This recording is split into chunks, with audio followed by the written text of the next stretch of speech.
ఓం గం గణపతయే నమః. శ్రీ గురుభ్యో నమః. గణపతి నవరాత్రుల మహోత్సవ సందర్భంగా 32 గణపతుల యొక్క అవతరణ, వాటి ధ్యాన శ్లోకము వివరణ తెలుసుకుంటూ ఉన్నాము. అందులో భాగంగా ఇవాళ 29వ గణపతి అయిన సింహ గణపతి. సింహ గణపతి శతభిజ నక్షత్రం వారు ఆరాధిస్తే చాలా విశేషం. అలాగే శతభిజ నక్షత్రం రోజు శుక్రవారము, మంగళవారము, చవితి ఈ మూడిట్లో ఏదొచ్చినా ఆ రోజు ఈ ఆరాధన చేయడం చాలా విశేషం. పండరిపూర్ అని ఉంది. ఆ పండరిపూర్లో పాండురంగస్వామి గుడి ఉంటుంది. విఠల్ రంగ అంటారు, విఠల్ అంటారు ఆయన్ని. ఆ ఊర్లో ఈ సింహ గణపతి దేవాలయం ఉంది.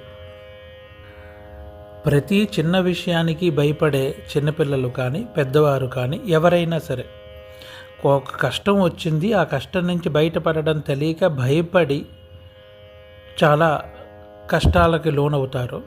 అలాంటి సమయంలో ధైర్యం కోసమై, భయ నివారణ కోసమై, విజయం కోసమై ఈ సింహ గణపతి ఆరాధన చేయడం చాలా విశేషం. ఓం గం సింహ గణపతయే నమః. ఇది ఈయన మంత్రం.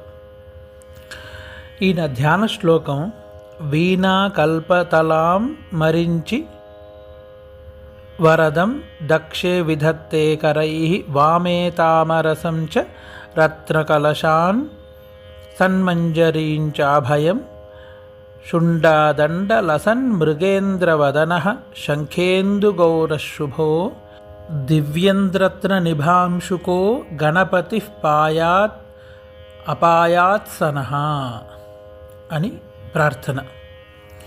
ఈ గణపతి విశేషంగా గణపతి అంటే గణపతిని నమస్కరిస్తున్నాను. దివ్యాంద్రత్న నిభాంశుకు అంటే దివ్యరత్నములచే అలంకరింపబడ్డ వస్త్రములు ధరించిన వాడు అని అర్థం. శంఖేందు గౌర, శంఖము ఎటువంటి రంగులో ఉంటుందో అంతటి తెల్లగా ఉన్నవాడు. ఇంద్రవదన, గంభీరమైన ముఖంతో కలిగినవాడు అని అర్థం. శుండాదండలసన్ మృగేంద్రవదన అంటే తొండముతో కూడిన గంభీరవంతమైన ముఖము కలిగినవాడు అని అర్థం.